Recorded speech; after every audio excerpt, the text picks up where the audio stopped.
Welcome to the regularly scheduled meeting of the Board of Public Works for today, Wednesday, December 6, 2017. Commissioner Rivas, Commissioner James, Commissioner Davis, Commissioner Jacinto are present. President James, we have a quorum.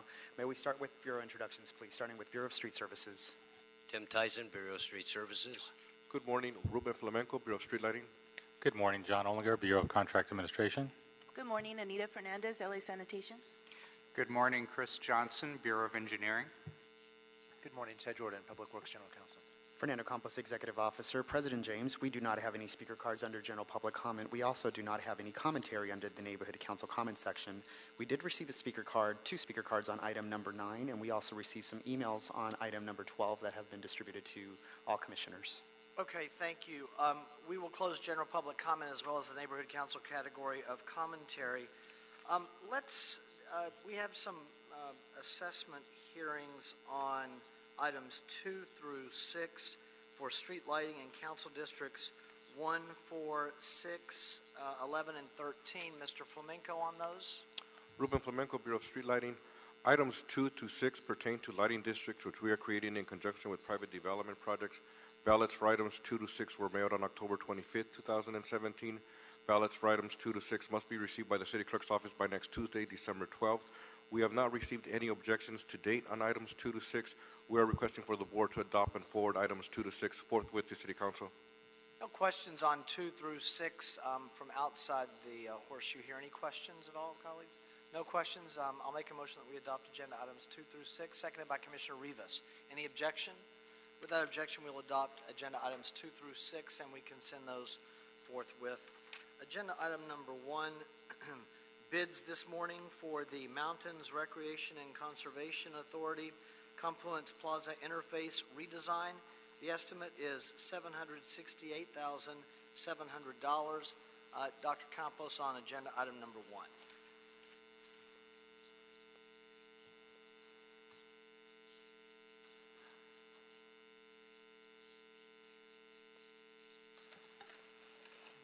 Thank you, Mr. President. Fernando Campos, Executive Officer. Again, this is in Council District number 1. The city has estimated this project to be at $768,700. It's for the Mountains Recreation and Conservation Authority Confluence Plaza interface redesign. We did receive 4 bids, and we will begin to open them now.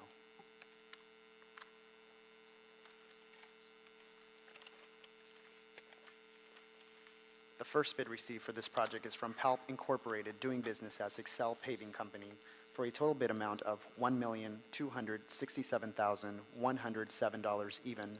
That's $1,267,107 from Excel Paving Company.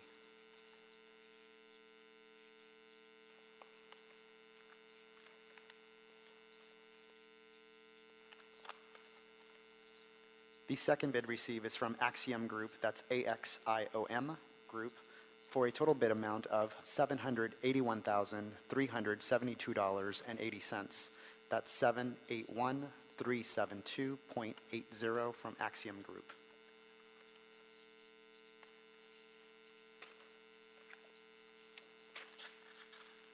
The third bid received for this project is from MZN Construction Incorporated, for a total bid amount of $1,498,302 even. That's $1,498,302. Again, let me just state that for the record, $1,498,302 from MZN Construction Incorporated. The fourth and final bid received for this project is from Green Building Corporation for a total bid amount of $1,520,000 even. That's $1,520,000 from Green Building Corporation. Mr. President, that concludes the bid openings for today and also for today's agenda. Okay, then is there a second to my motion that we deem the bids open and received forthwith? By Commissioner Davis. Any objection? Without objection, we will do so. Commissioner Jacinto, we have a special presentation this morning. Go ahead, sir. Great. Thank you, President James, Commissioner Davis, Commissioner Rivas, and all our Bureau staff. And it is a great day in our boardroom because we have so much of our Public Works family here. And we're doing something very, very important, and we're reviving something that has been in effect for the last almost 36 years. The Public Works Team, which stands for the Task Force for Employee Achievement and Morale, was established in 1981. That was a good vintage, President James, right? That was our year. 1981, that would be the year that Commissioner Jacinto and myself graduated from high school. That was a good year. Very for transparent. We are very graduating from high school, transparent. wasn't Yes. it, Commissioner Jacinto? It is. The team was established by former Board of Public Works Commissioner Red Martinez, who declared a task force would focus on the following objectives, great objectives. Stimulate team building throughout the department, encourage a management philosophy which harmonizes concern for people with concerns for productivity, and seek workable performance incentives for public works employees. That's a great legacy that we are tasked with enduring and keeping moving forward. And the last time we did this was about 2 years ago, and I think that this is a perfect opportunity and reminder that recognition, achievement, and morale are such integral parts of our department, of our city workforce under our mayor's leadership. And we're happy at the board, and I know our board is absolutely focused on highlighting and recognizing and thanking and appreciating all our 5,000 employees for a great department. We have 3 categories: outstanding team, outstanding supervisor, and outstanding employee. And moving forward, we're going to have one winner per month per category, for one category per month, so we'll be doing this more regularly. I do want to thank our Public Works team, which is an advisory group that is voted upon and put forth by the different bureaus. And we have, I want to thank them for their recommitment in reviving and revitalizing our team. Our chair, Gabby Ortiz from the Bureau of Street Services, Raul Mendoza, Lourdes Zabala, Maritza Cruz, Adrian Barrera, Joanne Zhang, Armando Medina, and Brian Schreiber. I'd first like to give them a round of applause and thank them for their leadership and service. All right. I like, there's a nice ring to all that applause this morning. It's a good crowd. To start with our awards, I'd like to call up Gabby, Raul, and our esteemed director of our Bureau of Contract Administration, Mr. Reamer, sir. For our first award, this is our team award. Come on, Gabby. And Raul.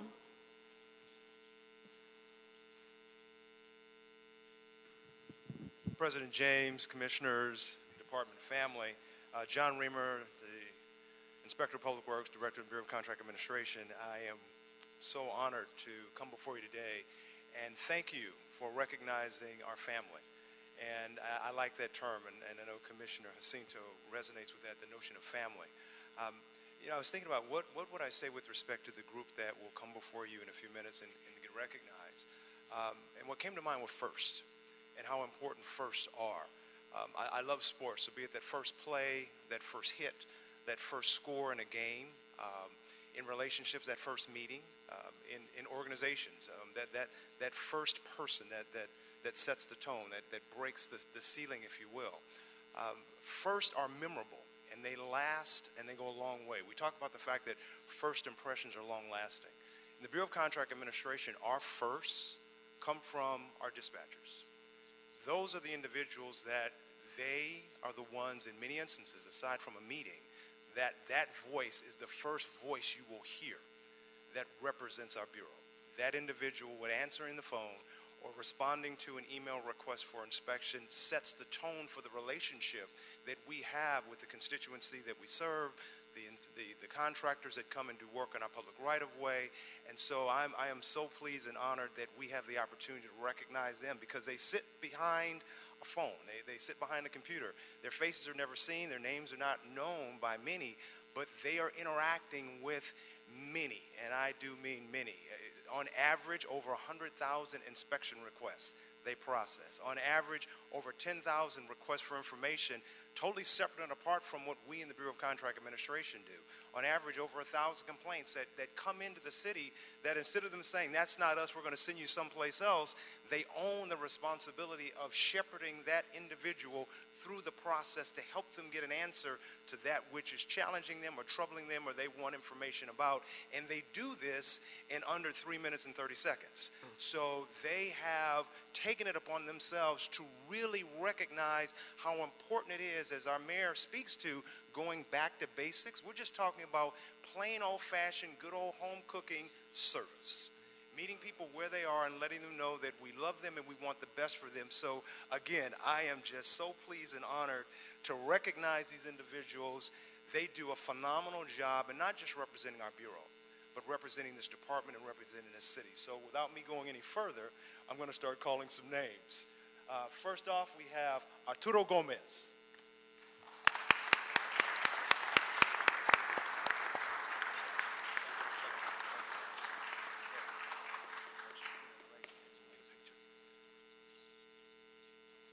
Marcus is on vacation, but we want to acknowledge him, so let's give him a hand. Marcus DeBose. Kenneth Johnson.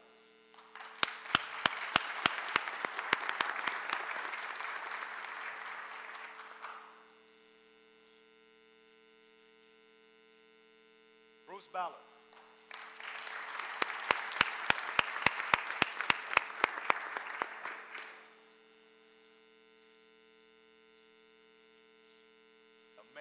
Glenn Wetzel.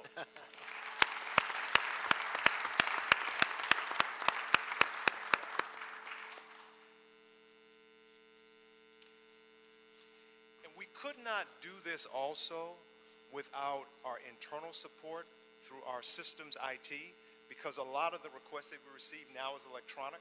So, David Averson.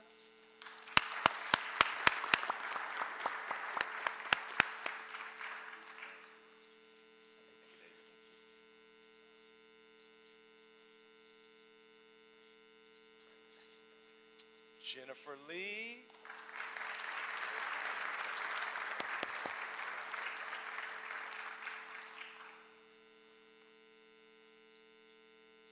Thank you, Jennifer.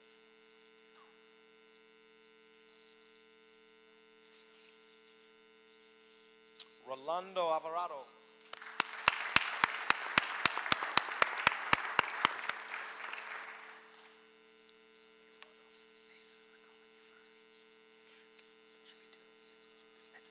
Last but not least, Kaylee.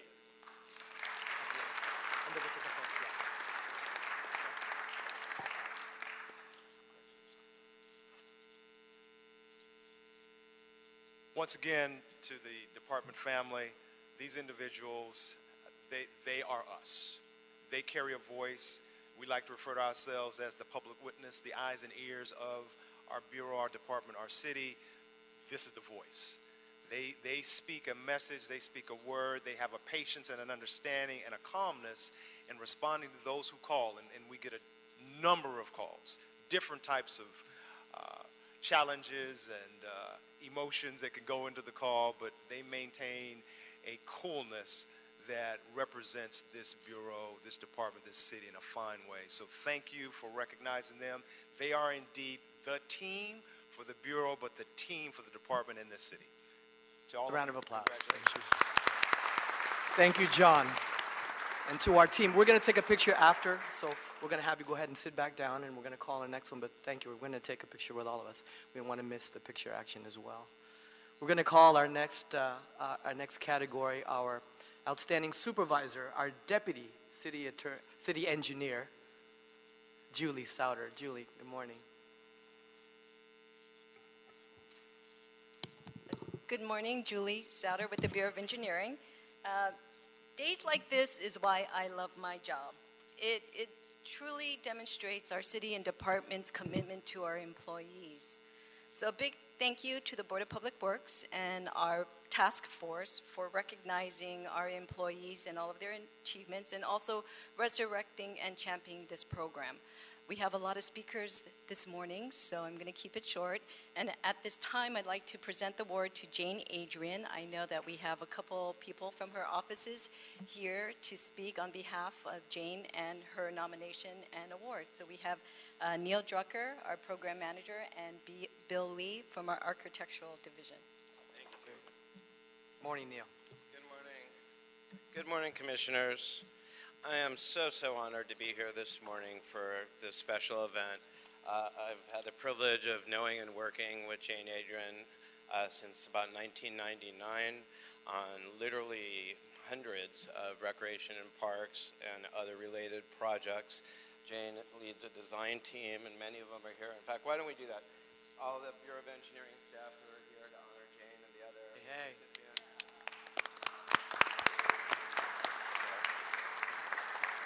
Thank you. Yeah, these folks have taken their time from work to come here and participate, so you know how important Jane is to them and the work that Jane does. Bill Lee was supposed to be at a meeting. He thought it was so important that Bill has changed his schedule to be here this morning, so Bill's could also say a few words, because Bill is actually the one who filled out the nomination. But just to let you know some of the things that Jane does and has done for not only the city of Los Angeles, but just in general over the years. Jane started out in the private world as a landscape architect. She actually owned her own nursery for a while.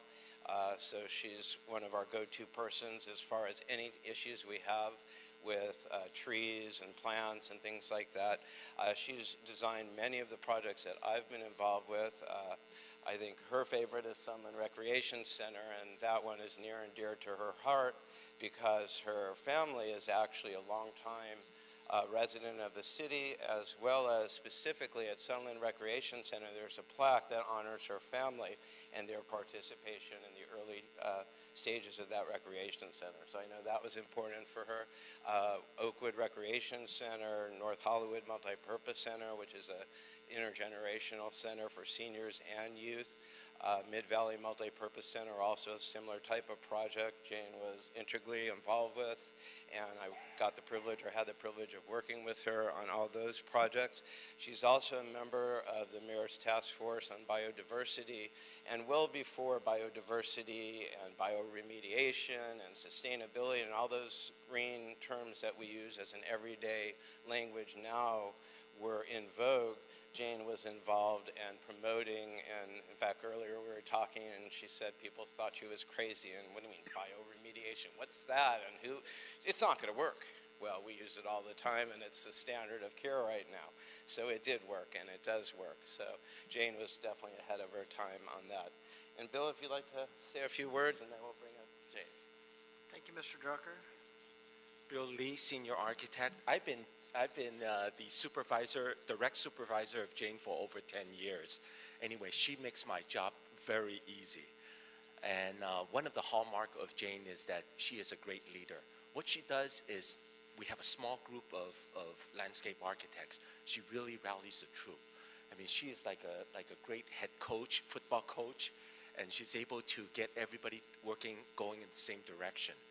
And one of the things that we get a lot of projects from Rec and Parks, and a lot of times we get projects that require 3 years to do, and they said, well, you know what, there's a funding deadline, we have to deliver it in less than a year. And and somehow, some way, we're always able to do it, and scrambling. We just got another project that came in, $4 million, and we got to spend it in a year. So we're scrambling now. As soon as we get back, let's meet. So Jane, she takes care of all her people. She cares deeply about her people. And we always joke that she's the mother hen, and she has all her kids under her wings. And she's able to nurture them. She's able to go to them. And we do a lot of collaboration in order to get the best project and the best design for the city, for each project. And so she's able to do these collaborative efforts in order to get everyone involved. Even an intern, she values those principles. So, thank you. Congratulations.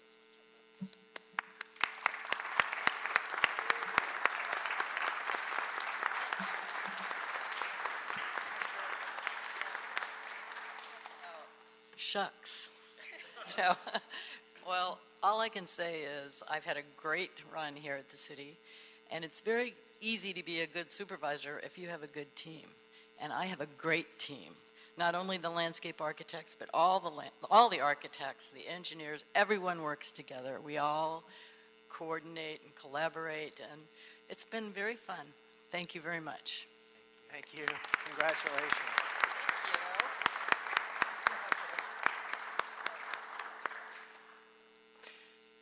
Next, President James and colleagues, we have our Outstanding Employee Award. We're going to keep Julie Souter at the podium today. Well, good morning again. Julie Sutter with the Bureau of Engineering. I'm very, very pleased to be able to present the Outstanding Team Employee to Catherine Garcia. A little over a year ago, Catherine was tapped to help support the newly founded Safe Sidewalks LA program.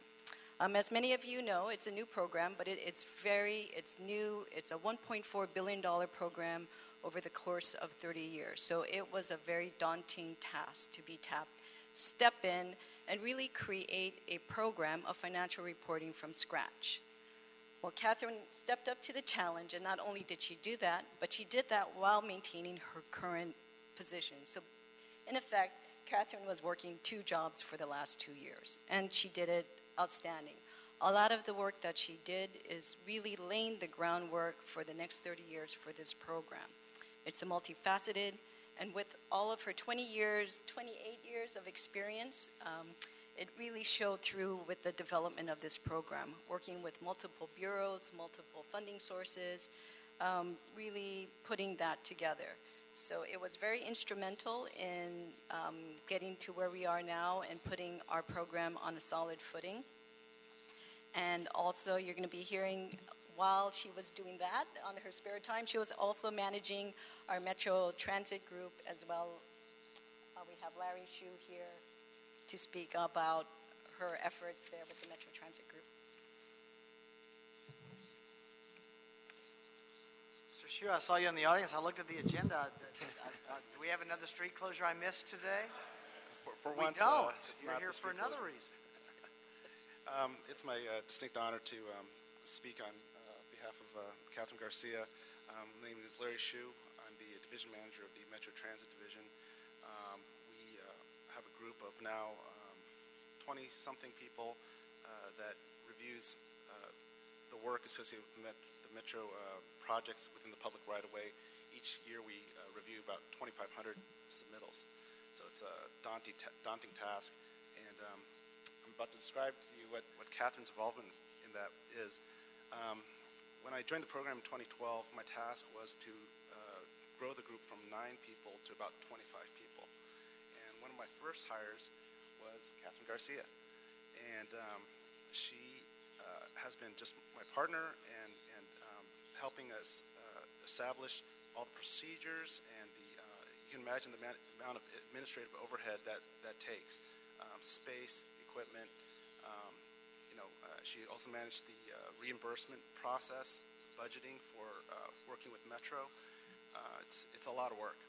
And 5 years later now we're at capacity, handling that many submittals a year, and everything's running smoothly.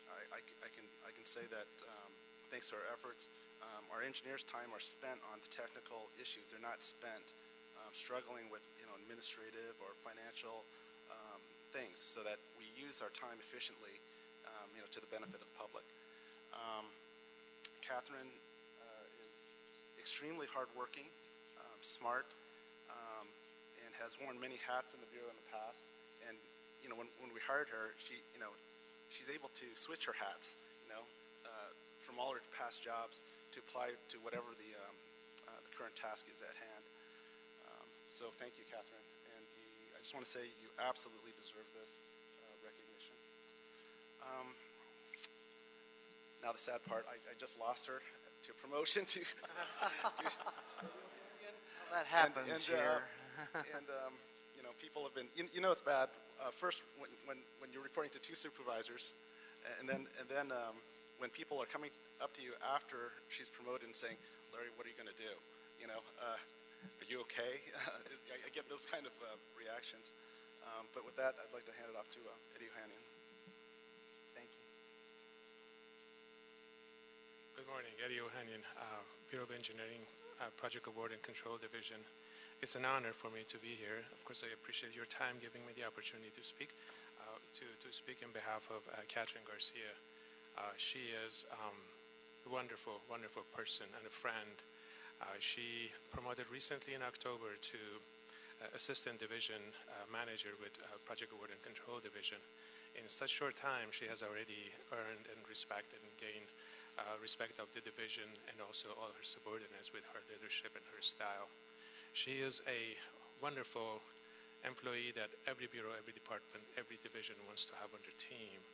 She is a fantastic friend that every person wants to have. And I have to mention that she is a wonderful, wonderful grandma that every child, every family deserves to have, and her family is already here today. So I want to congratulate her for her successes, for her achievements, and I wish her the best, more achievements and higher successes in her career. Thank you. Thank you, Mr. Ohanian.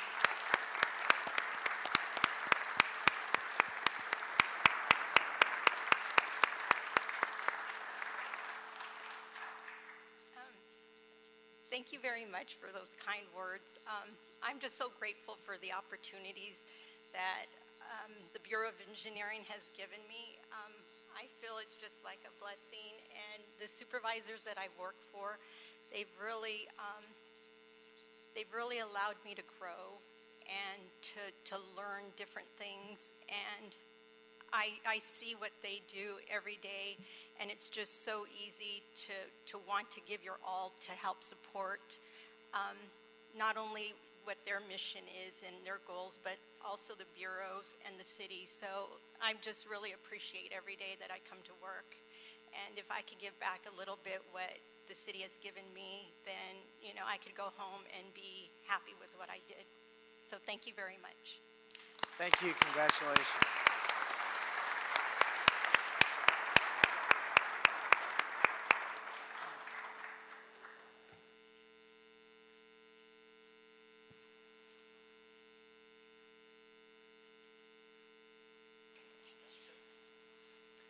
We'll start with Commissioner Davis. Thank you, President James, and to my colleagues on the Board of Public Works. I first would like to recognize the work of the leaders within the Bureau of Public Works, because probably the most important thing we can do is not just the projects that we're assigned every day, but it is to help reinforce excellence in the field of public service where we work. And today, you have done that, and I know you do it every day. But I want to underscore how important it is for you to continue to recognize the excellence among those who work in the Board of Public Works, given the service that we provide to the citizens of Los Angeles. To that end, I'd like to thank those who have been selected today, the team, the supervisor, as well as the employee, all of whom are outstanding in the work that they have done and continue to be examples of what you can do and what you can achieve in public works. To that end, I think that we have to have knowledge and skill to get the job, but we have to have motivation to keep the job. And each of you not only have motivated the individuals that you work with, but you continue to motivate us all. And so I'd like to congratulate you, and when I talk about public service and it being a great place to work and give your life and service, you are a shining example of outstanding public service, and I want to say that we are so proud here in the Board of Public Works that you work for the City of Los Angeles. So congratulations, and we look forward to continuing to work with you, and I know some of you will move on further to be bureau chiefs, and who knows, maybe some of you might serve in City Council one day, you never know. But I thank you so much for the work that you have done. And again, you're a fine example of public service in Los Angeles and quite frankly in this country. Thank you. Thank you, Commissioner Davis. Commissioner Rivas. I'm so excited to see everyone being recognized today. My favorite part about being on the Board of Public Works is interacting with the Public Works staff. In a little over a year, I've gotten to know some of you, and I see how hard you work. And so it's so great to be here today and watch some of you get recognized for what you deserve. want to thank Commissioner Jacinto for your leadership in this, the team advisory group for continuing this annual recognition, and to the people that nominated people. Sometimes you see those things and you're like, I don't want to do that, right? You have to take time to nominate someone that you know is doing great work. And to the awardees, I'm so impressed with you and your work, and it's just so great that we're able to recognize you today. And thank you for everything you do. And I almost got scared when Commissioner Davis said that they're going to move on further. They're not leaving Public Works, right? No, we need you here. And thank you for making our department the best in the city. Thanks. Thank you, Commissioner Rivas. Commissioner Jacinto? James, I just want to add, it is a duty and honor and responsibility to do what we do, not only in terms of making policy, but to affirming all the things that are right in our department and with our team. The themes of being first and doing the duty that as a team that only you have responsibility, being a mother hen and a nurturer and protector and an ukulele player. So if the outstanding supervisor is also an ukulele aficionado, and that is a movement that we're having in our bureau to make our lives more enhanced with music and expression. Thank you, Jane. And to Catherine, and going over and above and working 2 and 3 jobs, being adaptive, servant leader. That's what it's about. Your title is just a title. Your leadership and impact of your life resides in the choices that you make, and you made the choice. So thank you for Catherine, for your work. President James, I'm just so excited to support. I think that our team is something that our board of Public Works continues to support, and we look forward to having them on a monthly basis. So thank you all for your participation. And like Commissioner Rivas said, those that took the time to recognize and apply and support their colleagues or their teams is so important, because you can't do it yourself. It's got to be someone that believes in you, and I appreciate you all as well. Thank you. Great. Thank you, Commissioner Jacinto. I would really just close our comments by saying that one thing that was very clear to me when everyone came up from the Bureau of Contract Administration, as well as our 2 employees from the Bureau of Engineering, is that you all really enjoy what you do. And you can see it in your faces, and see it in your pride and pleasure with your job, and that's really a fortunate place to be in, and it's part of public service. So I want to congratulate you for standing out and standing up in your respective bureaus, and for your leadership, and for your consistent service and commitment to our city. And it's not just our 4 million residents. There are countless others that may not live in the city of Los Angeles but work in the city of Los Angeles that benefit from your work, and even more, upwards of 40 to 45 million a year that visit our city as tourists or visitors for other reasons on business. They benefit from your hard work as well. So I always like to remind people that if it doesn't seem daunting, our work already, it's not just for 4 million constituents. It's closer to 45 million constituents when you think about the people that come through the city of Los Angeles or visit the city of Los Angeles. So thank you for your work. Colleagues, thank you for your leadership and work on this as well, and to our Bureau leadership, including as in addition. And I would say that what we'll do next, if we could have the outstanding team come up first from the Bureau of Contract Administration, we'll take a quick photo. We'll be on recess for, this will take 3 minutes. We'll be right back. And then after the team from the Bureau of Contract Administration, we'll have Jane and her group come up, and then after Jane finishes, we'll have Catherine and her section from BOE. All right? Then we'll be right back.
Okay, welcome back, everyone.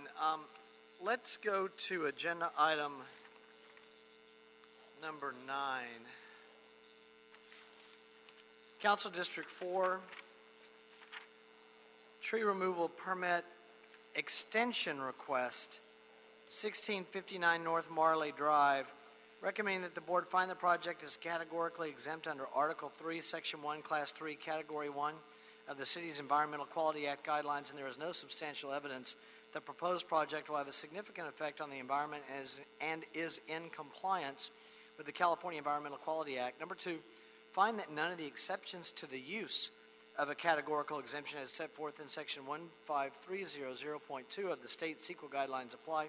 Number 3, specify that the Bureau of Street Services Urban Forestry Division, located at 1149 South Broadway, is custodian of the documents or other material that constitute the record of the proceedings upon which the board's decision is based.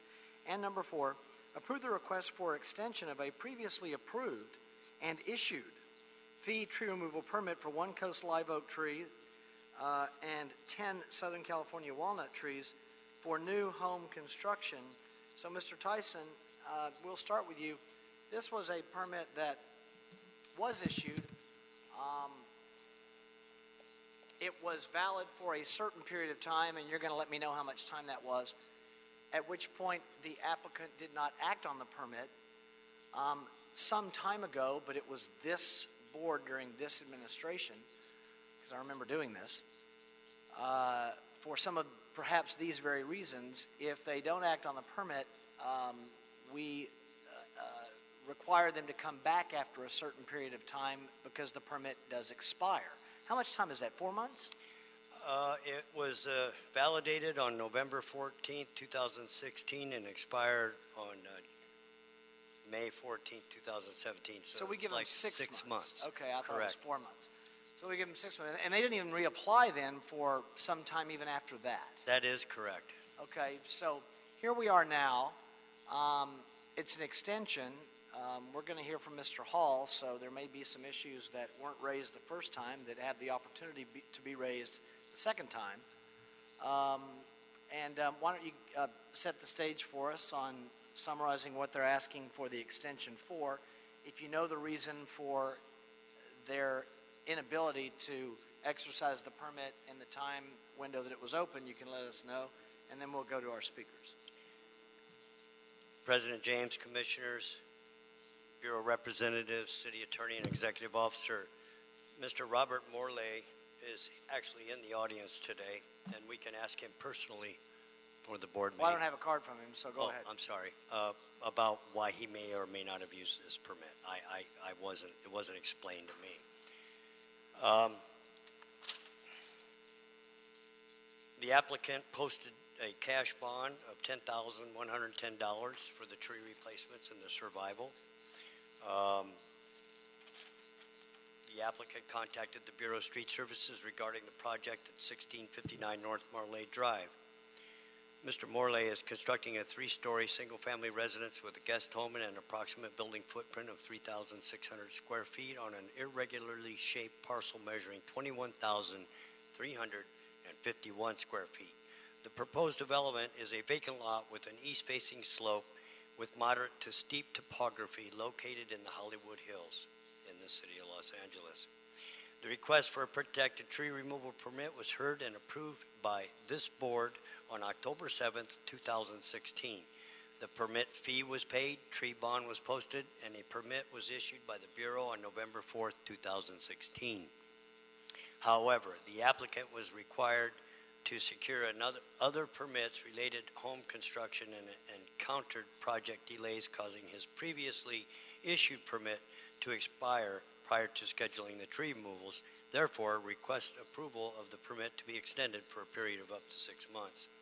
The applicant acquired the services of Carrie Norman, registered consulting arborist, and Mr. Norman went back out to the property to reevaluate the property once we knew that Mr. Morelli was requesting an extension to ensure that the protected tree report and everything that was written in there is still the same today as it was then, which it is.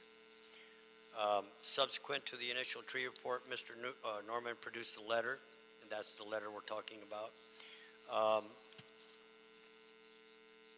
Daniel Parks, at the time this was approved, was notified, as well as the Community Forest Advisory Committee, and also the Forest Council District was contacted and informed of the tree removal permit extension request on November 21st, 2017, and a council office does not object to the project at this time. The applicant shall plant 40 one-gallon size Southern California black walnut trees, and I'd like to remind the board that there's been a lot of different speakers come up when they hear this one-gallon size tree for the walnuts. Unfortunately, the Juglans californica is very hard to propagate in the nurseries because it likes being a wild tree. And they have a hard time doing that, so they really don't have 24-inch box size, 15-gallon. Sometimes you can get 5 gallons and 15, but mostly it's 1 gallon and 5 gallon.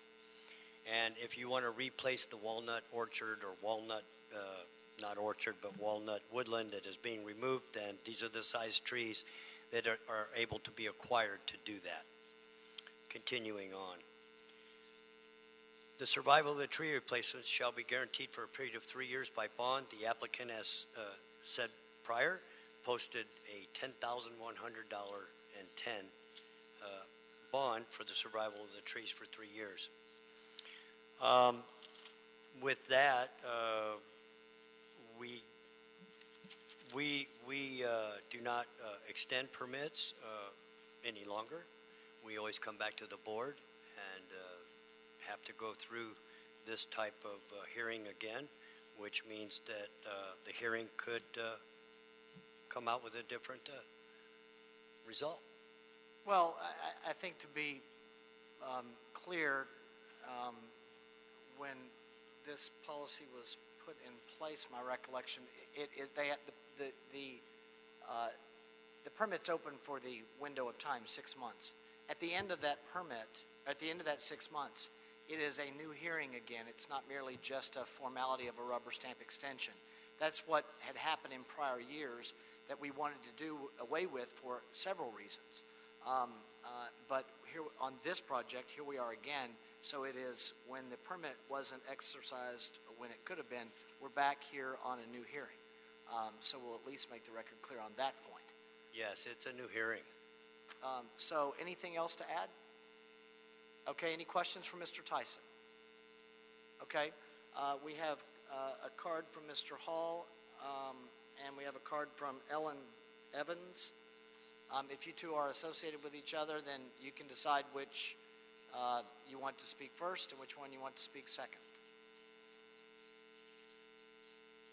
Good morning, Jamie Hall with Channel Law Group on behalf of the Doheny Sunset Plaza Neighborhood Association, which is a newly formed organization formed in May of 2017. The president of the association, Ms. Evans, is here, and she can provide a little bit of background about the association. So the association found out about this after the agenda was posted on Friday on a Monday. And so I was retained yesterday, and I've submitted a letter, and I apologize in advance for the last minute letter, but that's unfortunately what we have to do when there's not a lot of time. Well, on the not a lot of time, we were here a year ago. Well, the association wasn't even formed, and so But the people still live around there, right? Well, this is part of the story that Ellen can tell you about how sometimes neighborhoods are, it's hard to get unified and be active without an association, which is one of the reasons why the association was formed, so that they could be effective advocates. Do you know, Mr. Hall, if this is part of the Mulholland Design Review It is not. Okay, go ahead. So, number one, I was unaware that there's apparently some sort of 6-month period that... It's always been a period of... To exercise the permit. But we don't view this as necessarily an extension as it's been framed in the agenda. And there is new information here. Marley Drive is less than 20 feet in width. So when you're in a hillside community and you have a street that's less than 20 feet in width, you have to get a special kind of zoning permit, and it's called a zoning administrator's determination. And that's because there's inherent public safety dangers for construction on substandard hillside roads. And so we have in the letter here a map where citizens literally went out on a block, on a parcel by parcel basis and measured the street. And so it is less than 20 feet in width. That's new information. It wasn't known. The city routinely does environmental analyses for these types of projects. Today's a perfect day to explain that, because the reason why this is required is because of the public safety issues associated with density and also and the construction aspects on these roads. When there's a fire-prone area, this is a very high fire hazard severity zone. There's also no turnaround at the end of the street. So you do have some legal justification for saying, hold up, we need to think about this. There may be an additional entitlement that's needed. But the other thing is that if it is a brand new hearing, and it is, this is not just an extension. If you start looking at the plans itself, the oak tree and 2 of the walnuts are actually being removed for a guest house, not for the main structure, for a guest house. And one of the oak trees is not far from where the setback is. They could literally just move the structure a little bit and potentially save an oak tree. And 2 of the walnut trees are also in the area of where the guest house is. So I think there's some opportunity here to make some changes to the project to reduce the environmental impact. And the final thing I would note is that the planting plan, it seems, I don't understand it. All of the trees are all bunched up in the setback in a row.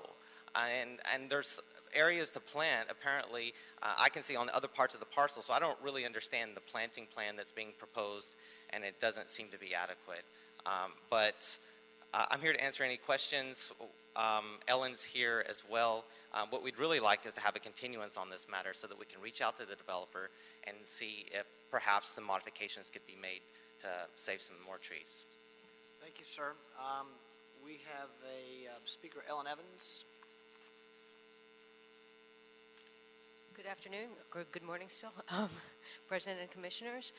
Thank you for hearing my comments today. I'm the president of the Doheny Sunset Plaza Neighborhood Association. We formed in May of this year in response to unprecedented development in our area. We represent Los Angeles 90069 north of Sunset. And many trees in our area have been removed, and this is a very, there's a lot of learning for neighbors to do about how to understand what's going on in the city. And I didn't even know that there was public works hearings where these protected tree removals were heard. Welcome to the Board of Public Works. Thank you. What we want as an organization is responsible development that preserves the character of our neighborhood. And so I'd like to ask for a continuance so that we can have time to talk to this developer about the possibility of changing the plans a little bit and preserving some of the trees. Thank you, ma'am. Thank you. Let me just say, this is for us. So you can have a seat. Thank you, ma'am. I have a couple of questions on this.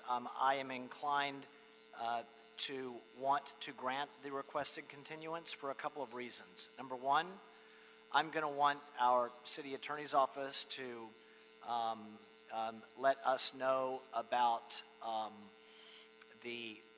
some of the legal issues that have been raised regarding this extension hearing, which I think it's fair to say that we are open to considering additional evidence as Mr. Hall has framed it.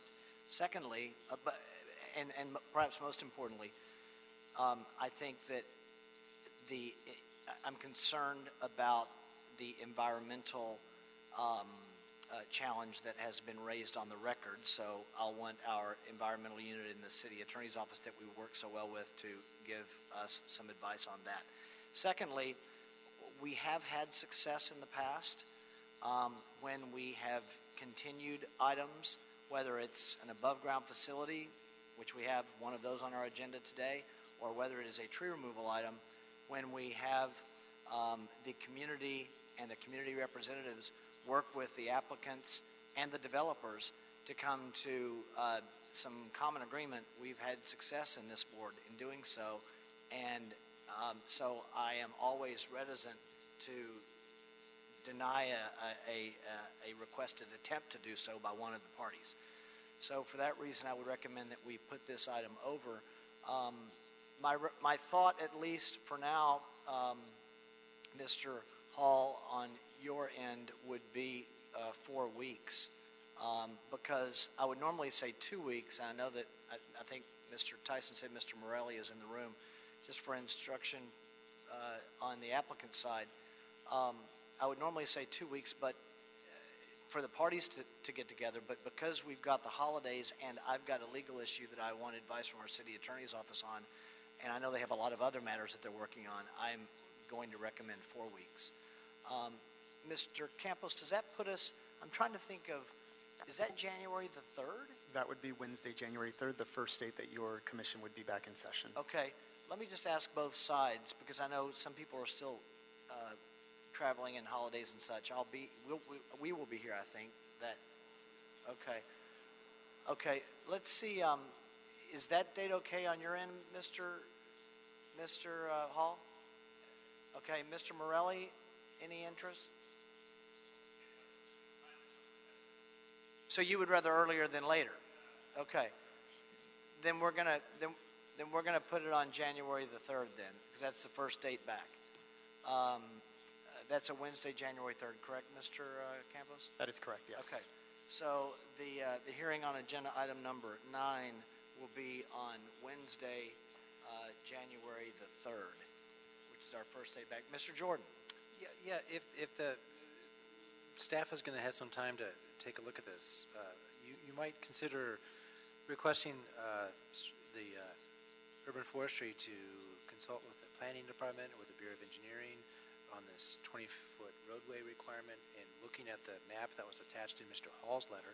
Apparently it was the neighbors that went out and measured the road, and in many cases they measured the roadway at 19 feet 10 inches, 19 feet 11 inches.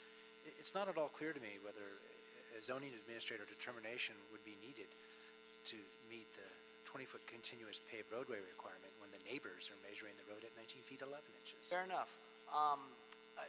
Mr. Tyson, you heard that request. We had, just by way of instruction to people, information I should say, we had an issue on a tree removal item that we heard, I don't know, maybe it was Monday, where we had some discrepancy between one side said this was regarding the health of trees, and the two sides had differing experts telling us the health of the trees, and because we have an urban forestry division, we have the ability to have our own assessment done, which we did in that case. Well, in this case, we have the community telling us the roadway is measured one way. We have perhaps Mr. Morelli's, or at least the board report indicating it may be something else. Could you get confirmation? Mr. Morelli, if you want to speak, I will definitely let you speak, but I need a speaker card from you. It's the first sign to indicate that you wanted to speak was when you raised your hand. Yeah, you have the opportunity to. But I would request either way that Mr. Tyson, you confirm the measurement of the road with our Bureau of Engineering. Mr. President, if I may, just perhaps more generally, whether or not there are any other discretionary approvals that are needed for this project. Fair enough. So in a hillside area, and I actually have yet to see actual confirmation that this is located in a hillside area, so let's assume it is. Then there's a 20-foot roadway in the front of the property, the frontage, and then the 20-foot continuous roadway, which is what I believe Mr. Hall is referring to. Then occasionally these projects require a haul route. Mr. Hall's letter mentions a haul route, but I suspect in the rush for him to put together a written communication, he just used some language from a previous letter. So in the intervening time, staff could confirm that there are no other discretionary approvals that are needed for this project. Because if there are, they all need to get analyzed as part of this project. Understood. Thank you. Mr. Morelli may have some answers to that. Mr. Morelli, go ahead, sir. Welcome. I was hoping I could just shed some light on the 20-foot street. Go ahead. The project is at the intersection of Crescent Heights and Marley Drive, where the street is 20 feet wide, even wider, and the project has sufficient room within itself to do all of its construction inside the property. There's a 20-foot driveway that's going to be constructed. Right now it's 14 feet. There's plenty of room for all the trucks or whatever has to be done on the property. I've had building inspector up there. It's the concern over the trees. I have to plant 4 trees to 1 that I'm taking out. I think that that's generous. I mean, I'm trying to comply with everything I've done. I don't want to give you my woes.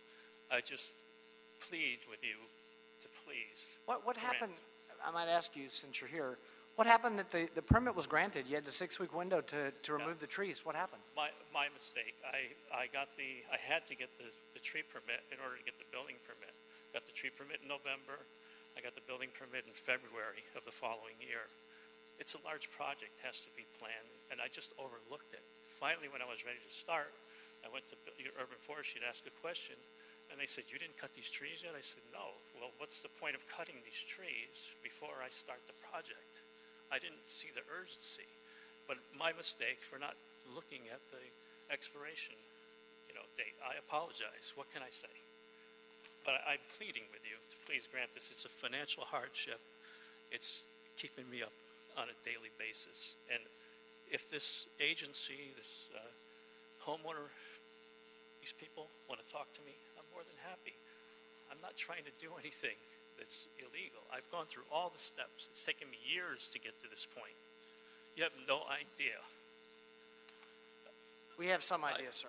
I throw myself on the mercy of this we commission. work here every day. So I would, I think that Mr. Hall, we work with him a bit here. No one's ever said that he wouldn't meet with them. So I think the invitation is there. Mr. Hall just heard your invitation.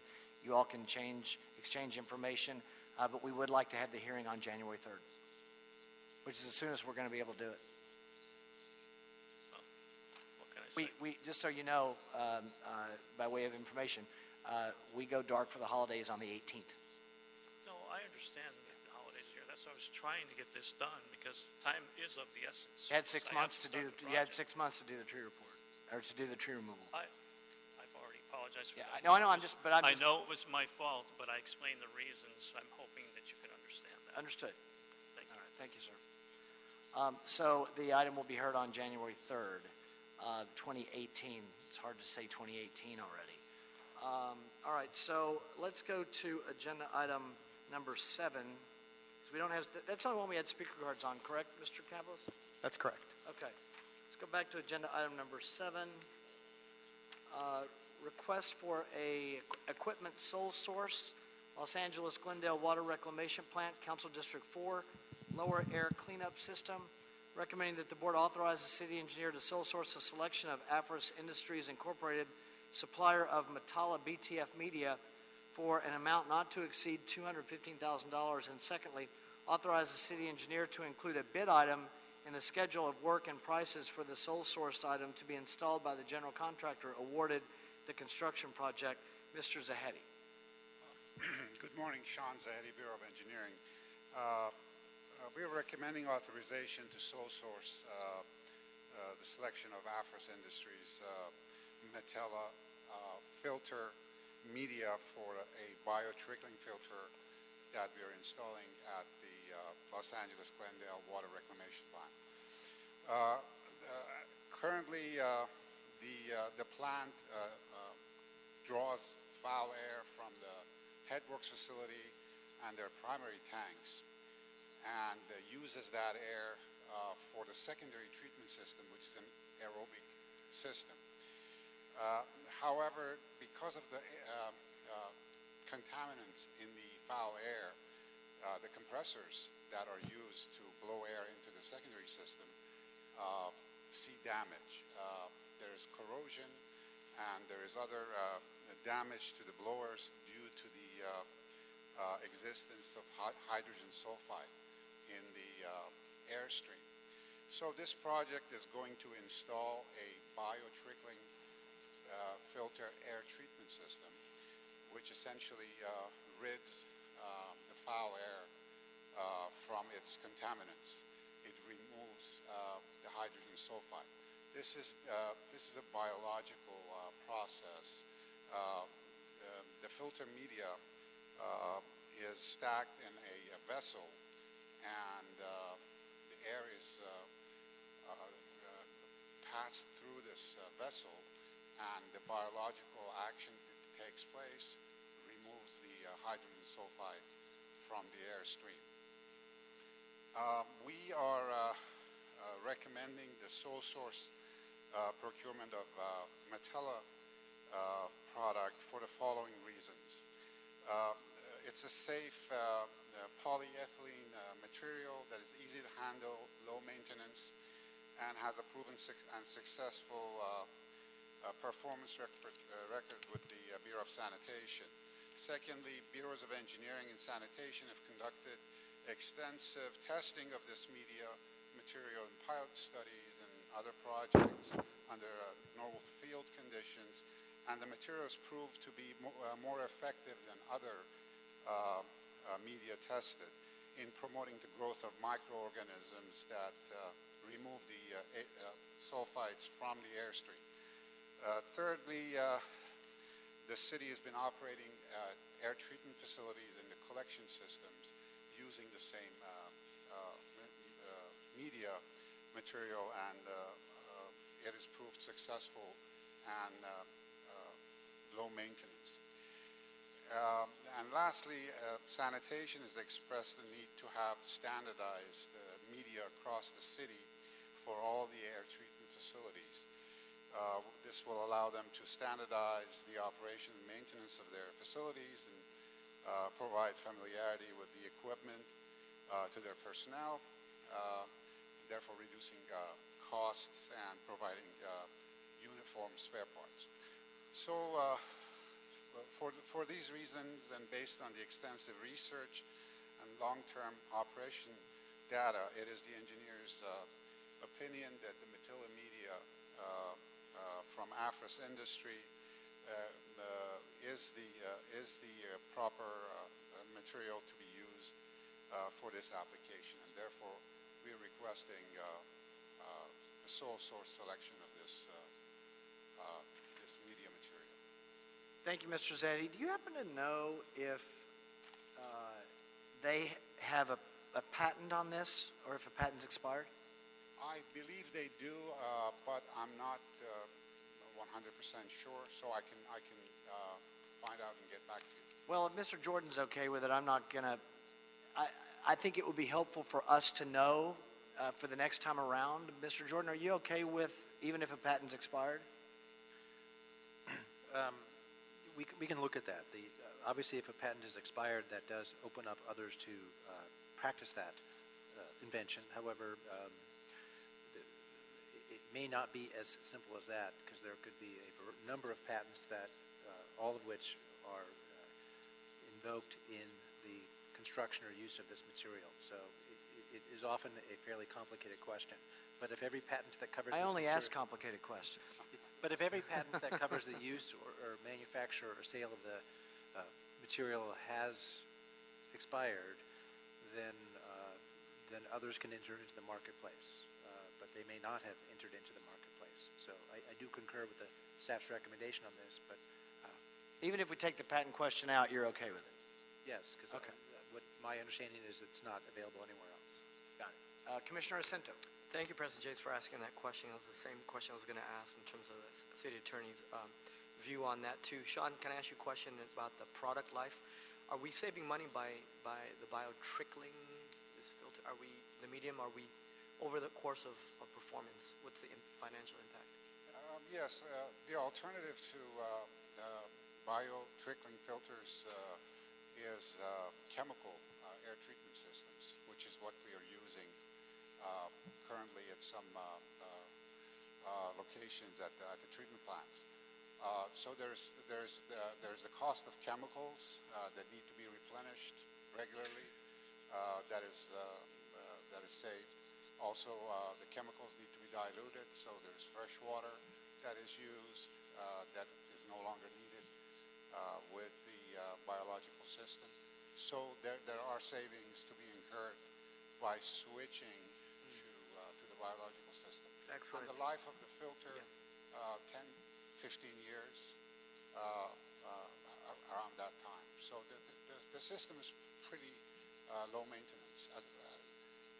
As soon as the bacteria form on the filter media, they just do their job, reproduce, and you know. Let nature do its work, huh? That's right. And save us money. That's kind of nice. Thank you, Sean. Thank you, Commissioner Rivas. I think my question may have been answered, but is Afras Industries, are they the manufacturer, or they make this material, or are they like a distributor?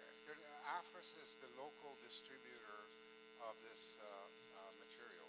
The material is from overseas. It's actually manufactured in Taiwan. So we're not contracting, the sole source is not with the manufacturer, it's with a local distributor? Are they? They are a local distributor, yes. Okay. So I guess that's my question. We're not sole sourcing with the direct manufacturer, because there must be other distributors across the country, right? I mean, I don't know enough about this particular material to know. To my knowledge, there are no other distributors. In the country? Locally, I'm sure. They're like they're like the U.S. distributor for this material, right? That I don't know, Commissioner. I tend to believe that AFRIS may be representing Metella throughout the country, but that's what it sounds. I mean, when I read it, it just sounded like they were a representative of the manufacturer. Right.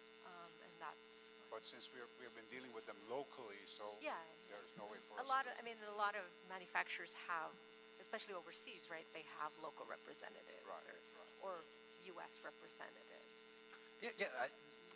I can work with staff, and we can certainly drill down to all of that.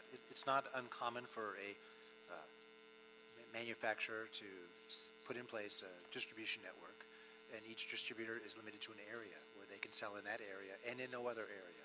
So there could theoretically be a distributor here in California and a different distributor in Arizona. And each distributor operates under an agreement by which they have their territory and cannot go into anyone else's territory. And that's just theoretical. I don't know the exact arrangement here, but I'm sure it would be not complicated for staff to go in and make those inquiries and bring the board back if you want more information about that. No, but for me, in terms of a sole source, you have no issue with that? No. Okay, thanks. Okay, thank you, Commissioner Rivas. Commissioner Jacinto. Yeah, President James, I support this, but I would request that maybe we hold it over, not send it forthwith, and verify just that fact, the distribution arrangement, and then provided that that's all legit, then we go ahead and forward. That's fine. So what we'll do then, that's your motion? Okay, so Commissioner Jacinto's made a motion that we adopt agenda item number 7.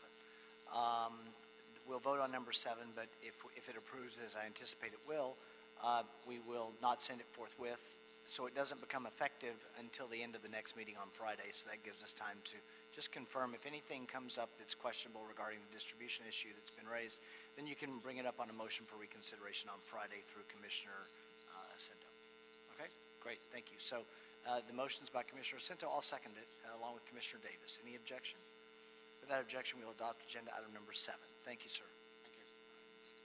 Agenda item number 8, Subcontractor Outreach Program Report, Tetra Tech, Albion Riverside Park Project. Mr. Saldin, good morning, sir.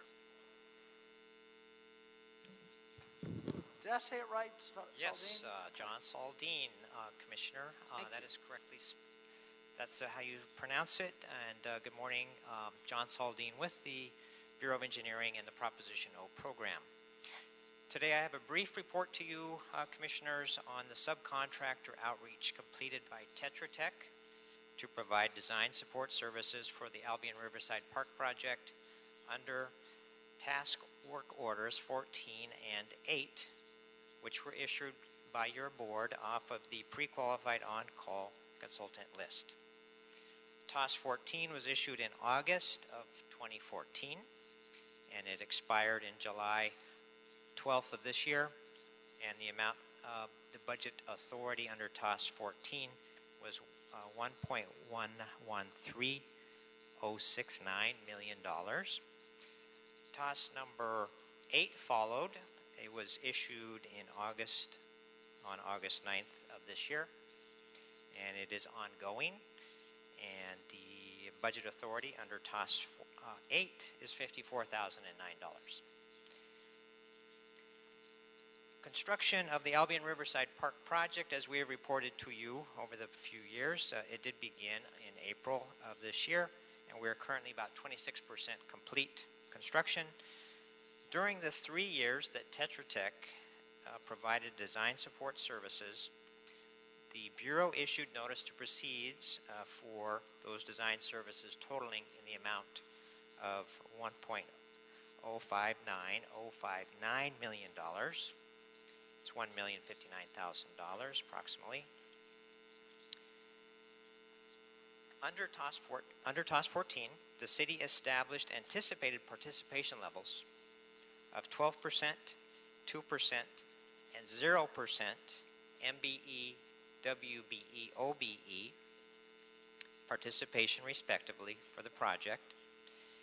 Tetra Tech pledged 12.15, 2.04, and 10.59% participation for those same categories. And their actual participation under TOS 14 was 15.91, 1.95, and 7.62% MBE, WB, OBE. Thank you, sir. Any questions? Oh, you have more? I just have one more report for you, if you don't mind. Now, finally, like I said, on August of this year, your board authorized TOS number 8 to Tetra Tech to continue design support during construction in the amount of $54,009. The city set anticipated participation levels of 18.4, 25, 8, and 3%. Those are MBE, WBE, SBE, EBE, and DVBE participation levels. And Tetra Tech pledged the following participation: 12.06% MBE, SBE, EBE, DVBE, and 0% OBE. Thank you. Thank you. Any questions? Commissioner Davis? Yeah, I just wanted to say that I'm very pleased of the effort in terms of diversity that we were able to achieve in terms of the 15.9% of minority businesses and our effort to try to be as diverse as we possibly could, and it's not always possible. And of course, the women, the WBE, we got at 1.9% there. So hopefully, as we move forward, we'll be able to try to increase those whenever possible. But in summary, I appreciate the effort that we were, and more importantly, the results that we were able to get on diversity. Very good. Thank you. I don't have any other questions.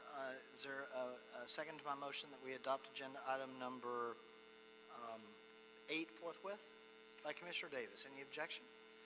Without objection, we will do so. Agenda item number 10, Council District 15, above ground facility appeal, 595 West 13th Street on the Grand Avenue side of the lot.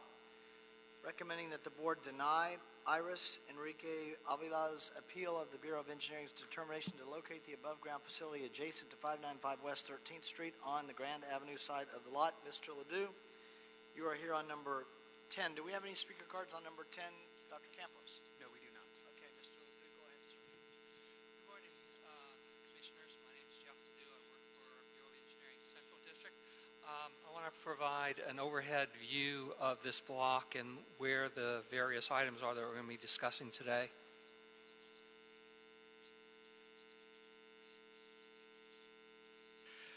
This is an AT&T light gig cabinet for high-speed internet.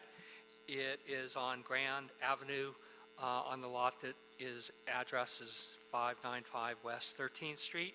It's in CD 15, Joe Buscaino's district. They are remaining neutral on this. It is zoned residential. The appellant on this, Iris Avila, is actually not the adjoining property owner where the cabinet is going. She is the abutting property owner beside that. The property owner who is actually getting this cabinet, we have not heard from that property whatsoever, pro, con. They did not appeal it.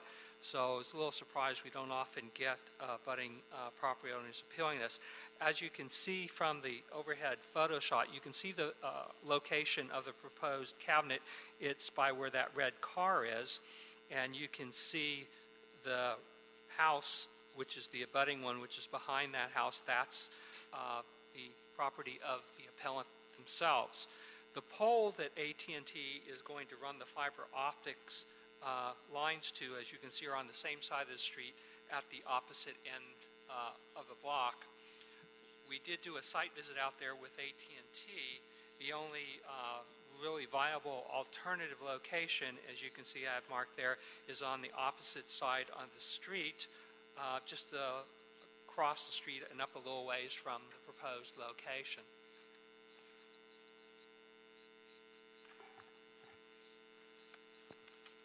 Thank you, sir. Commissioner Jacinto? Thank you, President James. So, Jeff, thank you for this, and I do want to appreciate for being our translator during the pre-hearing that we had on the phone with the appellant. A couple things. One is we don't have anybody from AT&T here. My supervisor, who did talk with the appellant on the phone, did tell her what the recommendation was, did tell her the date and time it to be at About the board. AT&T. There's no one from AT&T here No, currently. there is not. Okay, the reason why I was going to want to ask them, I understand that, but for the public record, we want them to affirm the selection, the exact location of the application so we could justify the decision.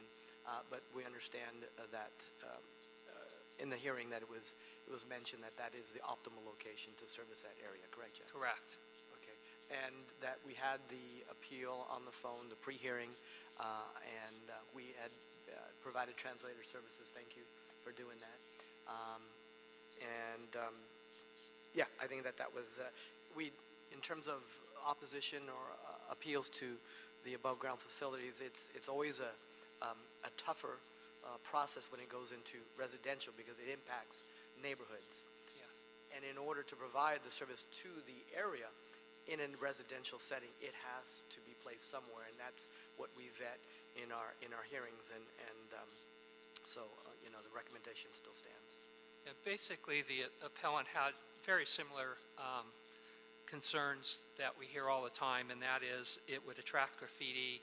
There are apparently some gangs in the area, and they may loiter around this cabinet. Also, the cabinets do attract trash and animals doing their thing around it, and the appellant and their family are concerned with keeping the curb appeal up and making sure it's clean, so they wanted it on another block. Although interesting, when we did talk with her, we did show the alternate location across the street, and she was fine with it being across the street. Well, so the proposal is for the location that's in front of us, not moving it, right? That's correct. Our recommendation, well, the Commissioner's recommendation is to deny the appeal and leave it where it's proposed. I would agree. My only issue is I would like for you, since AT&T is not here, maybe they're listening, but they usually come to these hearings. They do, and they were invited. They have the anti-graffiti paint that they use. They do. That is standard on all their cabinets. They also have a service that does graffiti removal once they are notified, correct? That is correct. The information is located on the cabinet itself. Okay. And they are required to maintain the cabinet. That's standard, right? They are, yes. Okay. That's according to the ordinance. Given those admonitions, I would second Commissioner Cinto's motion. Any other questions? Okay, any objection? Without objection, we'll adopt agenda item number 10. Any issue sending number 10 forthwith? We'll send number 10 forthwith. Thank you, Mr. Ledoux. Agenda item number 11, requested contract acceptance, secondary sewer renewal program, Colorado Boulevard and Townsend Avenue, recommending that the board approve the contract. Mr. Ollinger? Oh, there you are. No, you're fine right there. Did I say it right, or Ollinger or Ollinger?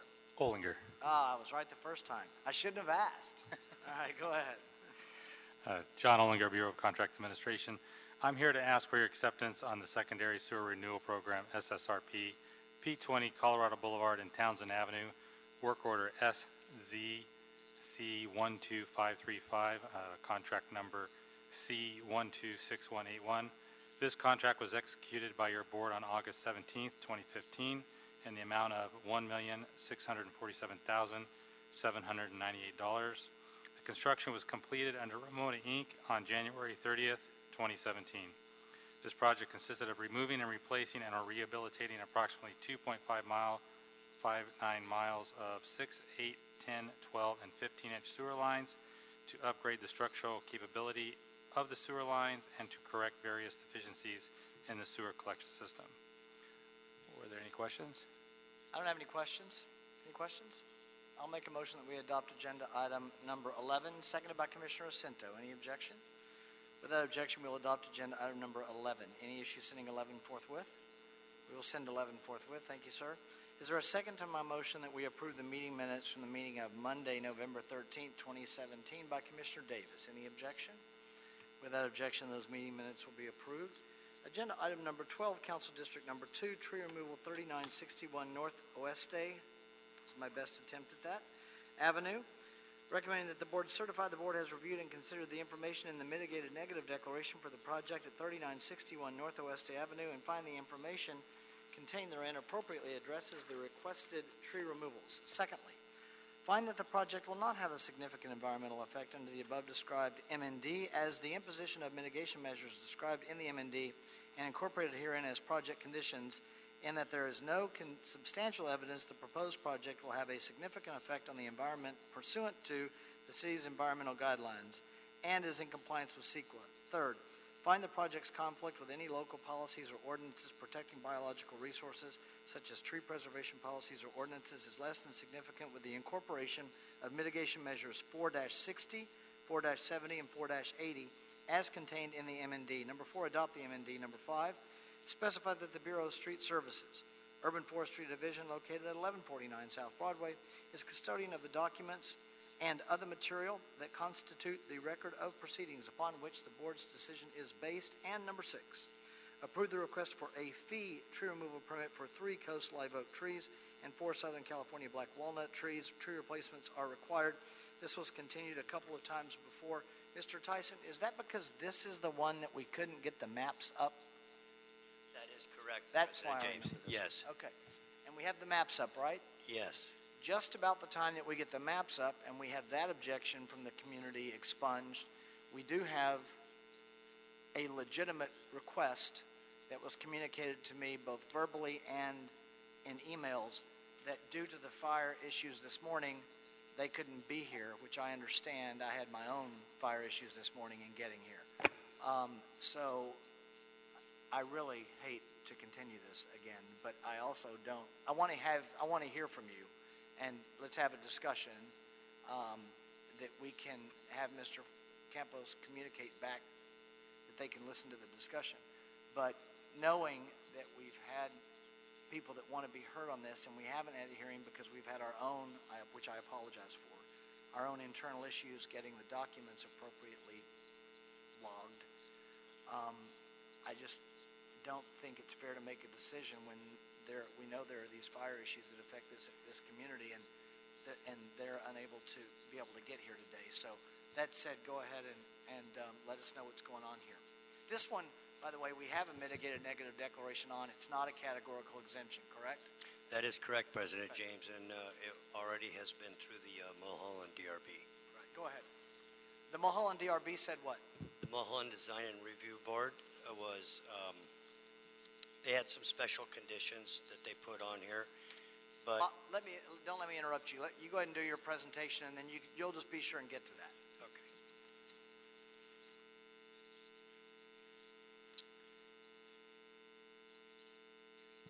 Mr. Goran Balaver, property owner, is proposing to construct a single-family residence on a vacant lot measuring approximately 13,723 square feet located at 3961 North Oeste Avenue, located within the Mulholland Drive Scenic Corridor.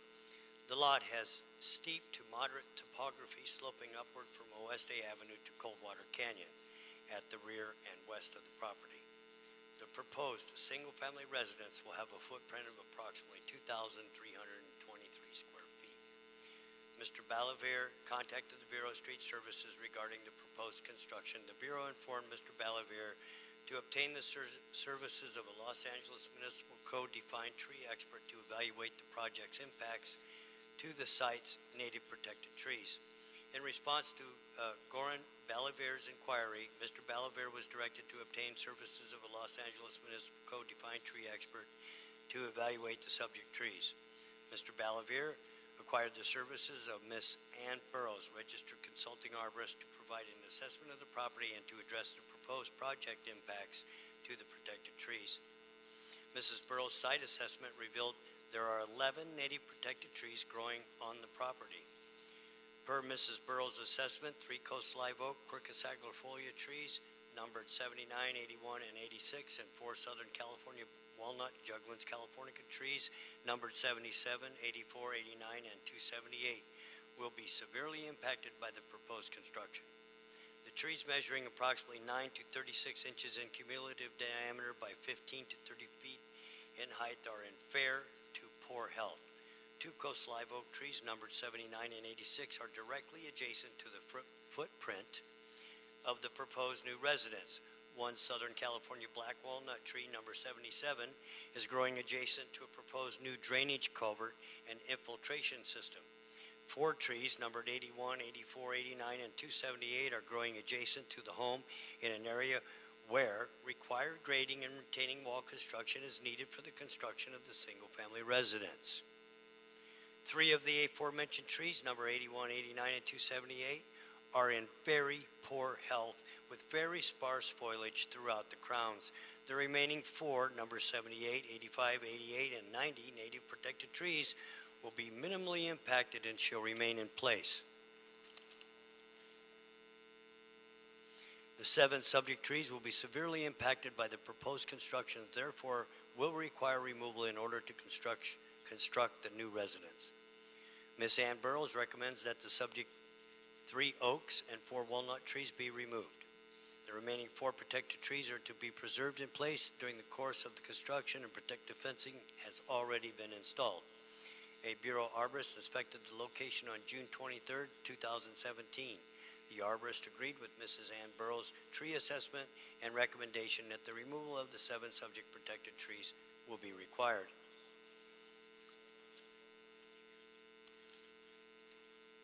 The applicant shall plant 6 36-inch box-size coast live oak, Quercus agrifolia trees, 6 24-inch box-size coast live oak,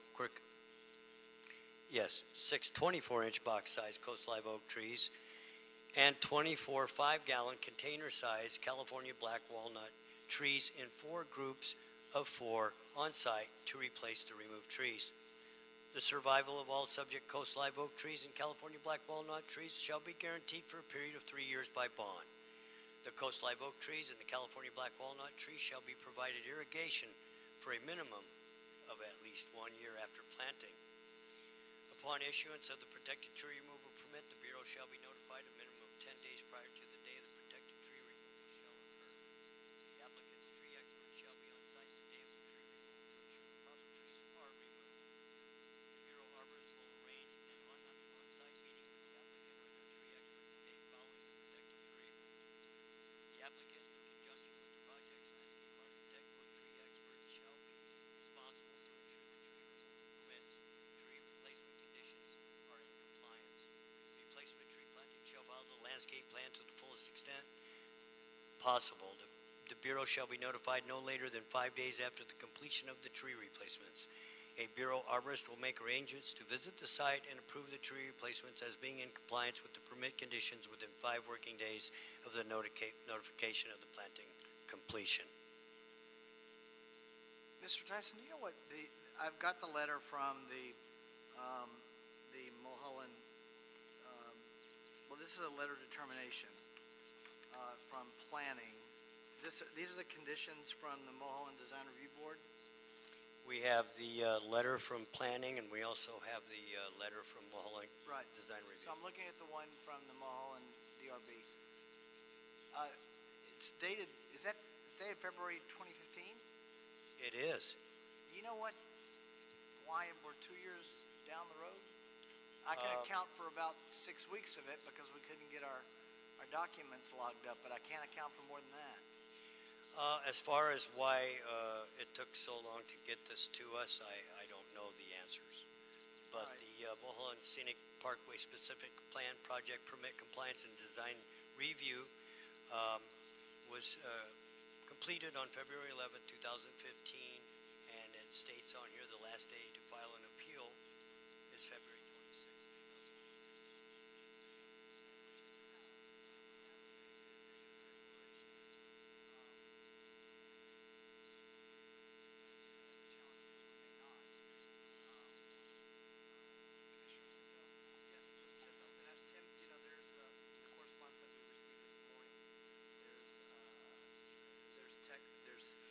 It says an illegally removed protected tree. Do we know anything about that? Did you mention that?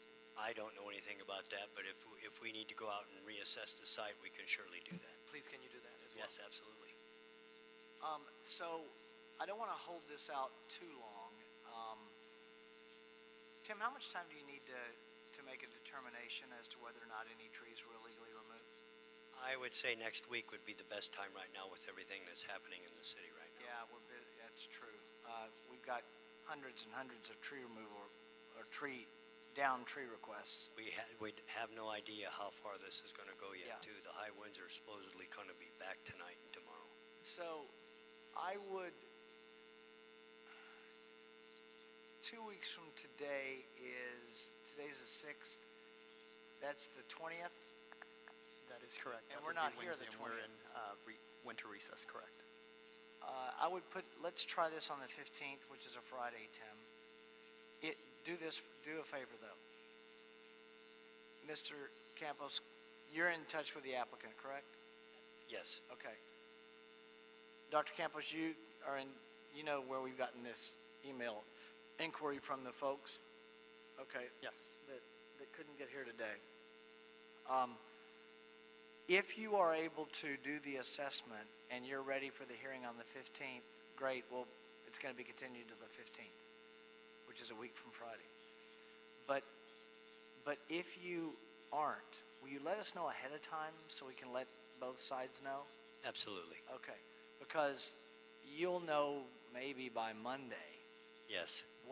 Because the wind event will be over. Correct. Hopefully. Right. And we'll be able to assess what our work power is like and what our people power is like, and our staffing issues that we may have after this wind event, to be able to get that work done. Okay? All right. So agenda item number 12 will be on December 15th, which is a Friday. And I would like to, other than the BSS being able to get work done because of extenuating circumstances, we'd like to have the hearing on that day. Dr. Campos, you can let the people that have sent notice, that's our goal, is provided we have the staffing available to deal with the emergency stuff that we're having to deal with. Okay? I think we'll be okay. All right. Well, I'm optimistic that we will, because we've got a lot of documents here, and they've got approval from even though it's old, we've got approval from the NDRB. Yes. All right, thank you. So that'll be the order on number 12. Number 13, this is coming back, the contract amendment number 1 with West Coast Rendering Company for the dead animal processing and recovery services. Recommending that the board authorize the director of the Bureau of Sanitation to execute amendment number 1 to the personal services contract with D&D Service doing business as West Coast Rendering to remove the language requiring a performance bond. And secondly, return the executed contract amendment to the Bureau of Sanitation for further processing. Mr. Isaac, this was the issue that we were concerned with. This company might be the one that was written about in the press recently regarding the odor in the area of Boyle Heights, if I'm correct. Am I right? Good morning, President James, Commissioners, Bureau Representatives, City Attorney, Executive Officer. By the way, welcome back. That is not entirely correct because there are 5 rendering facilities all located within a 1.5-mile radius of each other. And so it was not clear exactly which facility generated those odors. It is understood that all facilities, all rendering facilities, do generate these odors. And this issue has been an issue for the past about 15 years where odors have been generated by these facilities. The public has decided to become more vocal about it and met with the South Coast Air Quality Management District, which convened in 2011 a working group to discuss these air quality issues. And they identified odors from the dead animal facilities as the main concern. So the Air Quality Management Board decided to look into it and to try to control these odors better, since it was able to control the air quality under Rule 402, which is for nuisance odors. It was empowered to go ahead and attempt to do that. However, Rule 402 requires that they identify which facility produces the odors. And since these facilities are all within a close proximity of each other, they could not identify that. Hence, they began a Somewhat specific convenient for them, but go ahead. Yeah, hence they began a specific rule development, and that was adopted finally on November 3rd, 2017, and that's why the press article was written, so that these new rules will apply to all rendering facilities. The Air Quality Management District recognizes the important position that West Coast Rendering has had, not only for the city of Los Angeles, but for all Southland cities, in that it is the only one of the 5 rendering facilities that accepts dead animals, such as companion animals, dogs and cats, euthanized animals, horses, roadkill, which is animals from the street, and waterways, alleyways, and also animals that died from disease. The other 4 rendering facilities only accept quality materials, usually domestic, farm animals like chickens, poultry, cattle, etc. And that's used for making edible food product for animals, etc. The product that's made by West Coast Rendering cannot be used for edible food product. It's only used for fertilizer or for Indonesian seafood markets like shrimp food, or food for eel farms. In any case, pretty much fertilizer is the main one that they're using for. Sushi appetite. Okay. Think twice about that. Thanks for coming with lots of info today, Mr. Isaac. Go ahead.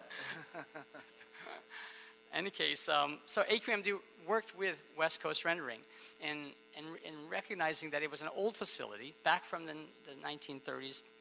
Actually, rendering began here in LA in the 1990s, and this is an old facility that hasn't been upgraded since the 1930s. And they worked with them in order to help them not to financially ruin them and not to impose too harsh a restriction time frame, but to control the odors nevertheless. And so West Coast Rendering has decided they will attempt to, and they intend to meet all the requirements within the time frame. In any case, so therefore, we are encouraged that they are being compliant, and we recommend that the board approve the removal of the performance bond insurance language, as it will not impact services. And also just to note that this contract that's currently in place expires within 24 months, and the new rules put on by AQMD take effect within after 24 months. So. And we dealt with the bond issue last hearing. All right, any questions? I'm prepared to go forward, and I don't think that we have much choice, frankly, but thank you for the background and information, and we'll see if progress is made when it's up for another renewal. Great. All right, thank you. So I'll make a motion that we adopt agenda item number 13, seconded by Commissioner Jacinto. Thank you, sir. Thank you very much. We'll adopt agenda item number 13. Any issue sending it forthwith? We will send it forthwith. Agenda item number 14, authority for expenditure, U.S. Water Alliance, Bureau of Sanitation, and Office of Accounting requesting board approval and execution of authority for expenditure in the amount of $20,000, which is a newly adjusted amount of $35,000 for 2017 U.S. Water Alliance membership renewal and 2017 Value of Water campaign sponsorship for the period of October 1, 2017 through September 30th, 2018. Costa Kaporis. Hello, sir. Good afternoon, President James, commissioners, and Bureau representatives. This authorization for expenditure is for U.S. Water Alliance that the Bureau of Sanitation is a member. This is a nationwide organization consisting of public agencies, municipalities, utilities, private companies, and nonprofit organizations promoting and educating the public regarding the importance of water in a holistic and integrated water, and it crosses over different types of water like drinking water, wastewater, stormwater, and we have been members and participants in these organizations for many years. This membership and donation is consistent with our past support for this organization, and we're requesting to approve it. Thank you, Mr. Kaporis. Any questions? I don't have any questions. I'll make a motion that we adopt agenda item number 14, seconded by Commissioner Davis. Any objection? Without objection, we'll adopt agenda item number 14. Any issue sending 14 forthwith?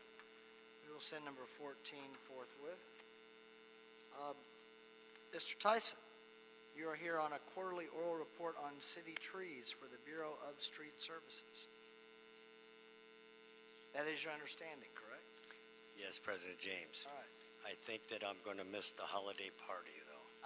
Well, I sent notice already that you're not coming either, right? it was going to be a long meeting today, so sorry about that. No, I'm not complaining. I was just a little, Just, we'll be here to vouch for each other. Okay. All right. As long as you and I are working, that's good.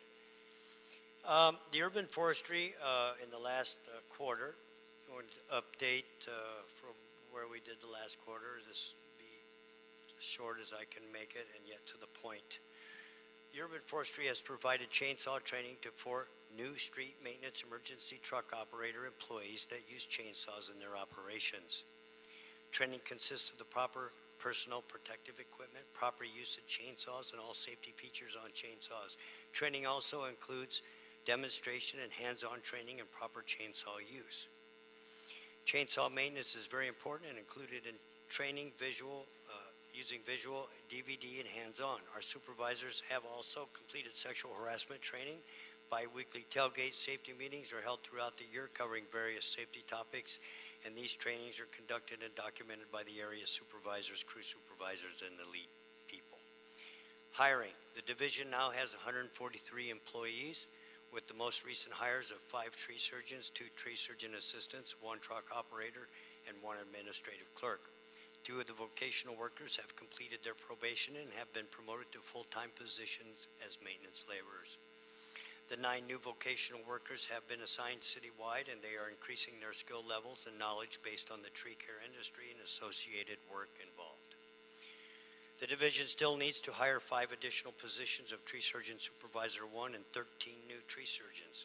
The tree surgeon test is scheduled to be held on January 14th, which will give us a new list to hire from. Emergency work. The division has had, over this last quarter, 2,583 total calls for emergency-related work that were all completed. The division also closed 1,514 tree obstructions and trimmed 559 trees related to those requests. The division continues to strive forward in reducing the response time for emergency service. Current response time is 1.1% of a day due to storms taking place during the reporting period. This is a slight increase in the past response times of of 1 day.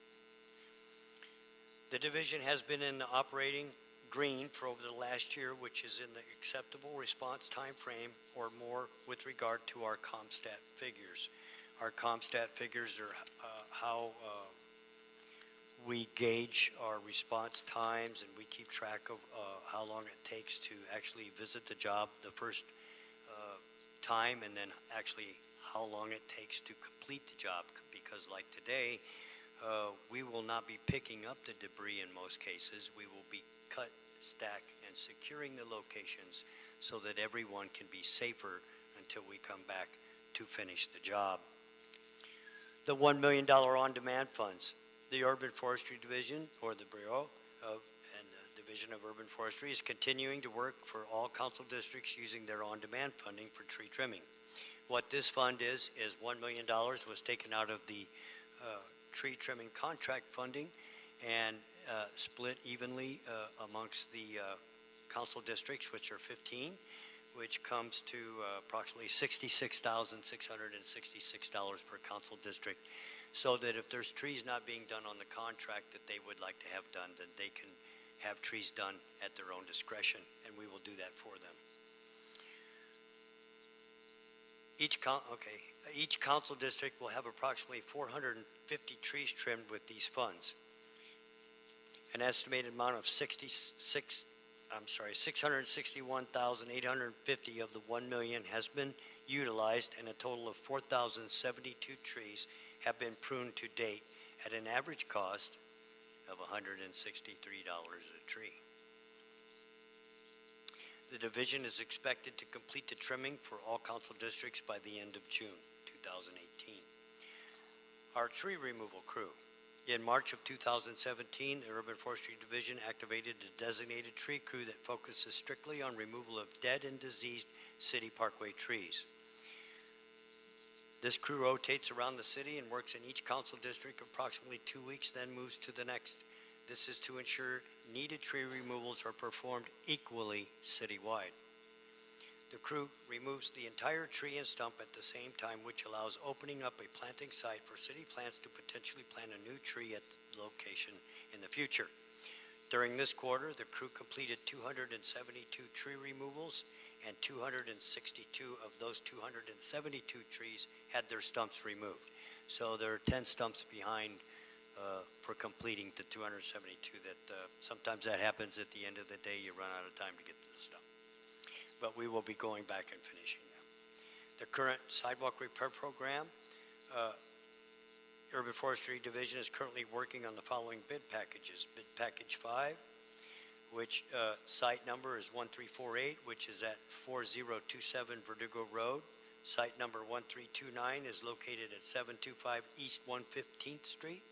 Site 1261 is located at 5344 North Alcove.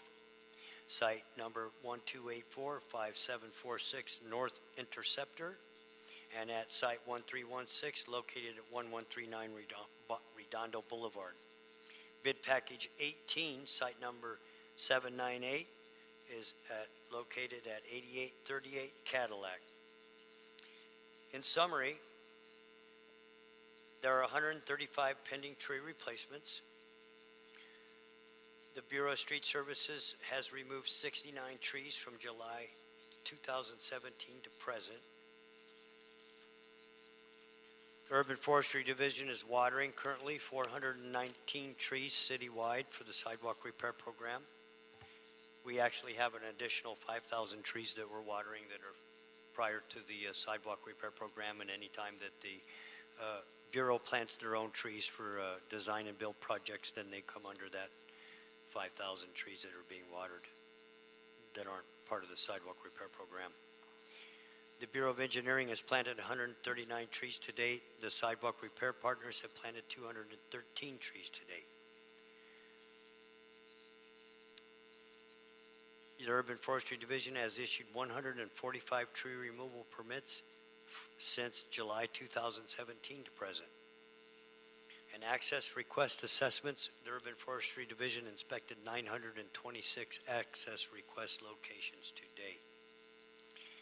The Bureau planted 118 trees in the Bay Harbor area and 14 trees in the North Central area. Through city plants, 554 parkway trees have been planted and 33 for the sidewalk repair program, bringing the total of trees planted through this quarter up to 719. Currently, with technology, we are waiting on the arrival of approximately 20 new tablets so that our new supervisor ones and our new lead men who we're so happy to have hired, and everyone is moved up in slots and waited a long time, and the tablets are really a powerful tool. I just am amazed. It's the tablet is like having another person. I've said that many times, but I really, truly mean it. Where we used to have to go back to the office and then input everything we already wrote down once, we don't have to do that anymore. And so it makes it where we can get 2 locations done instead of 1 at the same amount of time. With that, I'll conclude my report and be happy to come back in another quarter, because I know in the next quarter we're going to have some exciting things to tell you. Thank you, Commissioner Jacinto. Thank you, and then President Commissioner James. Rivas. Yeah, I just had a quick question. Tim, thank you for that report, comprehensive, all the things we're doing with our city trees and our urban forestry, especially that last report regarding technology. You know, our mayor's agenda, back to basics, doesn't mean we're, analog. It means moving forward, using technology and data. So that's great to hear that the affirmation that it's like having another person having that technology. The question I had was regarding the vocational workers. Yes. Are those vocational workers that Street Services is putting in the pipeline? Is that through the targeted local hire program? This is through the LACC Trade Tech, and there was some other vocational workers that came through that. So is that part of the targeted local hire program pipeline? Some are from that, and some are from the LA that went through LA Trade Tech. So it's a hybrid Yes. combination of that too. I understand that our Bureau is doing a good job about making opportunities available, and that's important as we're trying to have that local hire program, targeted local hire program goals be accomplished. So thank you, Tim. You're welcome. Thank you, Commissioner Rivas. I just want to thank you, Tim, for this update and your work, especially hearing the tree trimming, how many trees will be trimmed per district. I know we've worked together on some issues from the valley that I've always sent to you and so it's just a great update to hear, and I like that you're using the tablets. I'm all about efficiency and reducing time on these processes, and I like that you're using the tablets and that you're happy with them too, because sometimes people don't want something new, right? And it takes time to adapt to a new technology, but it seems like your team is really embracing it, which is great to hear. Yes, Commissioner. A lot of people, when they don't want to change, and so change is hard for a lot of people, so it's great. they resist it. And yet, this change, we had a whole management turnover where we lost all our middle management to retirement and everything, so we had to bring supervisors up into management, and then as well as myself moving up into the final position of chief forester, the upper management left as well. So I believe in the last 2.5 years we've come a long way.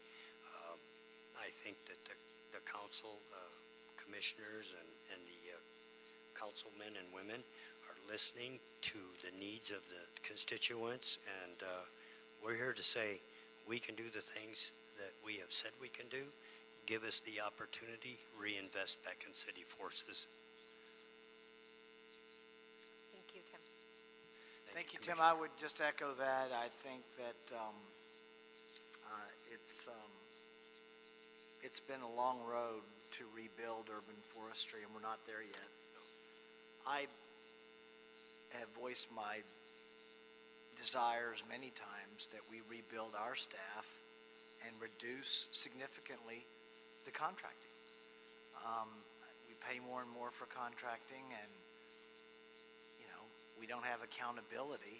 I'm not singling any of them out necessarily, but if one crew goes out and does a job that they think is sufficient and we don't, the remedy is a breach of contract claim, and nobody's going to do that. If we have our own crews, the remedy is to send them back out, or make direct improvements. And it's not as if tree trimming is going to go away in the next 30 years. I don't have any trouble adding positions, planning on them being here for 30 years, and adding crews. Then we can have much more of a say about how much it costs per tree to trim a tree, rather than the contractors in the market that we've been faced with lately.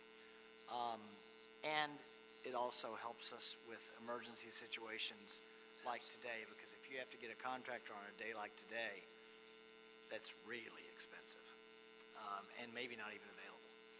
And what's interesting about the Department of Public Works Bureau of Street Services is in these type of events, when there's fires and mudslides, all these kind of things, we don't just do tree work. We go out and we help. Obviously, yeah. Yeah, whatever's needed, so. All right, thank you, Tim. Commissioner Davis.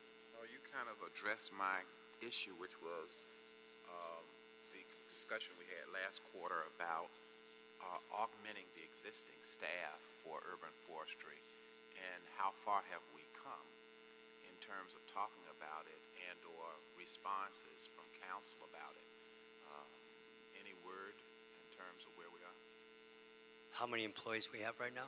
No, have there been any responses from council about supporting the idea that we could have more city workers working? Yes, I mean, I verbally speak to many people whenever I get the opportunity to speak with them, but I keep getting from like the district directors and things like that, they want to, the councilmen and the councilwomen want to invest in us so we can trim more trees with city forces, and we'd be happy to do that. It's kind of like when they first gave us $500,000,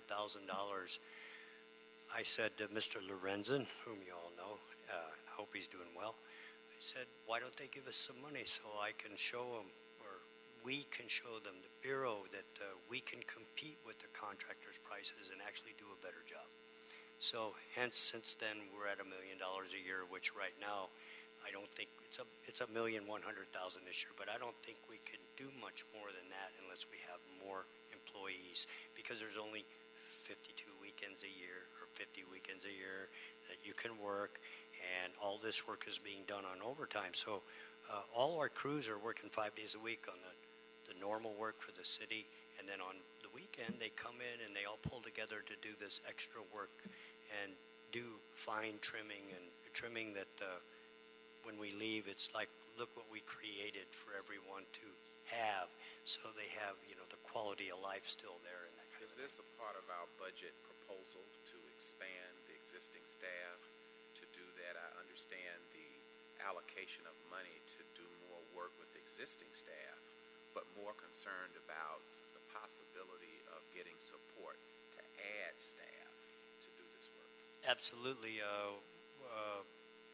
That's the murmurs through the different council districts to me, is they'd like to see us grow, continue to grow. And we are. We haven't stopped yet. I know that the walls closed down a little bit, but we still are able right now to hire some extra positions that we haven't got to yet, because we had to create exams. We had to go back and forth, fill this position to go back to this one, and it's been a lot ongoing effort. But the budget packages this year that we created are all in line with exactly what you're asking, so that we can have another dead tree removal crew, so we can do 1,600 trees in a year instead of 800. So instead of trimming 4,500 trees just with the $1 million, if we could get another crew and they want to give us more money, then we could trim more trees that way. That is really by design, so that the council offices get to pick and choose what they really would like to have done for their constituents. We set up the contracts per what's the worst trees that we see out there that we need to get to next, and we're trying to strategically work our way around the city and like, if you will, color the map in. I'd love to see us move in that direction, and I think overall it'll be much more financially prudent for us to have more city workers. I agree. Thank you, Commissioner Davis. Anything else? The oral report will be received. Thank you, Tim. Okay, thank you. Enjoy the rest of your holiday party if you can.